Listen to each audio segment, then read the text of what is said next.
Good evening, everyone. I'm Riley King, and welcome to the Riley King Newscast right here on the Riley King Network. Let's begin. First up, man taken into custody after Goffstown incident.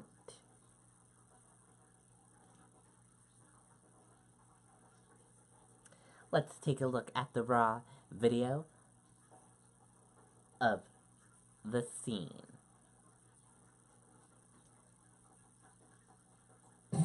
It's the Toyota Big One. Toyota is offering big savings, so Hurlburt Toyota can move out inventory in a...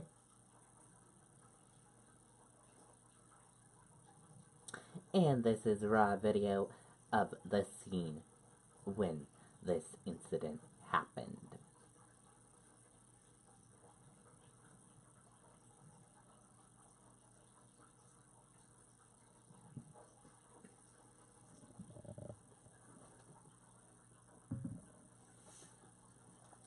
A man wanted in connection with an alleged domestic incident in Goffstown on Friday has been taken into custody. Joseph, 47, was taken into custody by Nashua police about 2:30 p.m. He was charged with reckless conduct, a felony. Police received a call after 9 a.m. about a domestic incident at a home on Delcenary Street near Mast Road. The road is back open, but police are still investigating. The caller told police they received text messages from a woman who locked herself in a bathroom inside the home. The woman texted about a domestic incident involving Joseph. Police said. Police said there was a report of a potential shot or shots being fired, leading officers to evacuate residents to ensure the safety of the neighborhood. The woman did not suffer any injuries, police said. The Manchester Police SWAT team was called to assist the Goffstown Police Department during the investigation, police said.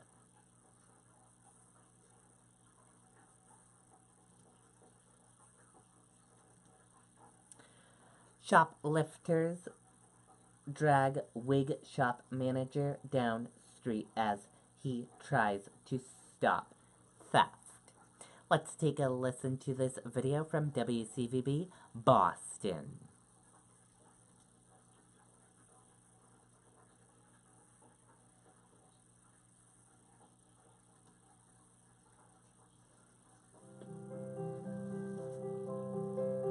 At Mahoney's, we understand the importance of crafting beautiful outdoor spaces. This spring, let us help bring beauty into your home and garden. This was the chaotic scene outside of Wig World on Temple Place in Boston. Manager James Hahn holding on tight to one of the suspects who only moments prior had robbed his downtown shop. Like bruises on the side of my head. The mild-mannered Hahn saying this is the third time in just a couple of weeks that his shop has been hit. He says he believes it's the same suspects who on the first time grabbed just one wig, but on the second time, 3 more, and just 2 days ago, 3 more wigs. So I was with a customer. They came in, and I asked if they needed help. I didn't recognize them right away. And as I was asking if they needed help walking towards them, they grabbed and ran. Having had enough, Han ran after them. I was sitting at my desk and I heard screams out my window. Jerry Kaddish was in his office located just above Wig World. Hearing the commotion below, he quickly grabbed his cell phone. There was just this poor guy being dragged down the street and someone punching him in the face. And Kaddish posted the video on social media, hoping that it will help track down the suspects. For Han, he has a message for those who keep targeting his business. People could be better. Everyone has to work. Making a good, honest living is probably the best way to do things. In all, the suspects got away with about $500 worth of those wigs. Police are hoping that if you recognize anybody in the video, you give them a call. Okay, and there you go on that video and that report.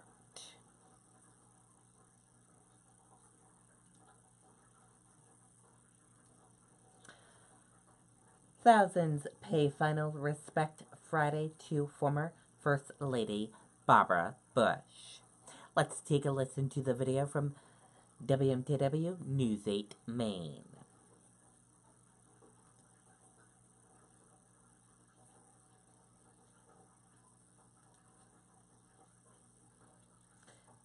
And here's a live stream of it right now.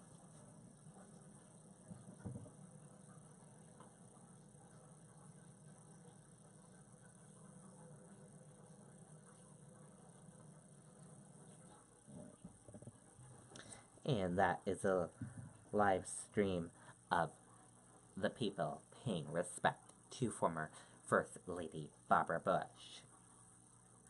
Thousands of people paid their final respect to former First Lady Barbara Bush on Friday. Mrs. Bush died on Tuesday at the age of 92. She is lying in repose at St. Martin's Episcopal Church in Houston until midnight Central Time. Former President George H.W. Bush greeted mourners as they paid their respect. The nation's 41st president was seated in a chair a few feet away from his wife's rose-covered casket. He and his wife, Barbara, had long worshipped at the church. The 93-year-old former president shook hands and accepted condolence from well-wishers for about 15 minutes inside the nation's largest Episcopal church. Mrs. Bush's funeral will be held Saturday at the church, followed by her burial at George Bush Presidential Library in College Station, Texas. President Donald Trump said he will not attend the funeral, but First Lady Melania Trump will be in attendance. Maine U.S. Senator Susan Collins, a longtime friend of the Bush family, will also attend Saturday's funeral. A celebration of life for the former First Lady was held Thursday night in Houston. Members of the community remembered her dedication to the community and her dedication to literacy.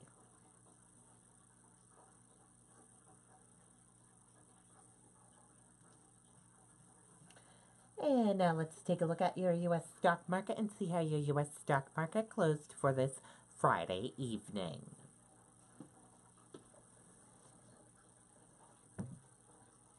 And here's a look at the U.S. stock market right now. Your Dow Jones Industrial Average closed in the red and went down. Your Nasdaq closed in the red and went down. S&P 500 closed in the red and went down.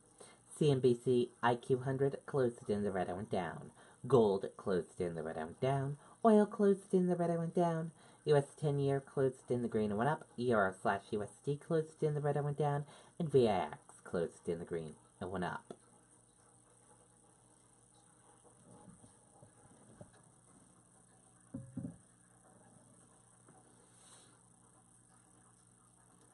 Dow tumbles about 200 points as Apple drags tech lower.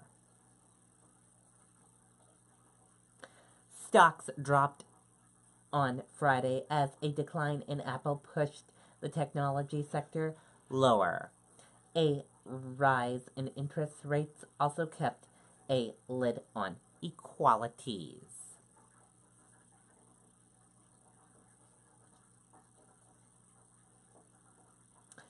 Southwest passengers on flight with deadly engine failure get money travel vouchers.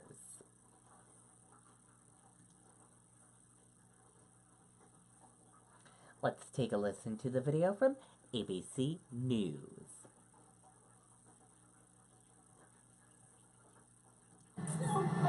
Or you and your kids will not survive this night. What do you want? Something in the house. There is nothing you can do. You don't know what I'm capable of. She took out the lights. She's smart. I'll do anything to protect my kids. Now get the hell out of my house. Breaking in. Rated PG-13. Now to new details about that deadly engine explosion on a Southwest flight. New video shows the panic on board, understandably so. As Southwest faces more criticism this morning, the airline is it taking too long to inspect its fleet? ABC's Lindsay Janis has more on that. Good morning, Lindsay. Good morning, Robin. Southwest is defending itself, saying that although it opposed suggested regulations last year, it did take steps to improve safety. It comes as more cell phone video emerges from passengers who feared for their lives. Everybody breathe, relax. This morning, newly released video showing the terrifying scene on board Southwest Flight 1380. This passenger wearing her oxygen mask, recording as a flight attendant desperately tries to calm people down. Everybody breathe, we are almost there. The attendant yelling out the location of the defibrillator. It's in the front cabinet. As investigators study the plane's failed left engine that hurled debris, cracking that window and killing passenger Jennifer Reardon, the FAA says it's preparing to order more inspections on hundreds of heavily used 737s. The order would come 1 year after the engine's manufacturer recommended more frequent ultrasonic inspections of some fan blades, after a similar incident in 2016, also on a Southwest flight. But some U.S. carriers, including Southwest, objected to the time frame for completing the new engine inspections. Southwest tells us it implemented its own inspection program last year, and it's now accelerating those engine checks. And in addition to our accelerated inspections, we're meeting with GE and Boeing on a daily basis regarding the progress of the inspections, and we'll continue to work with them throughout the investigation. And this morning, we're hearing from passengers on board Flight 1380 who say they've received a check for $5,000 and a travel voucher for $1,000 from the airline. The airline is calling it a heartfelt gesture. Robin? All right, Lindsay, thank you. Okay, and there you go on that video and that report. And that did it for the Riley King Newscast right here on the Riley King Network. I hope you all have a great rest of your evening, and I'll be back with another newscast tomorrow. Good night, everyone. Bye.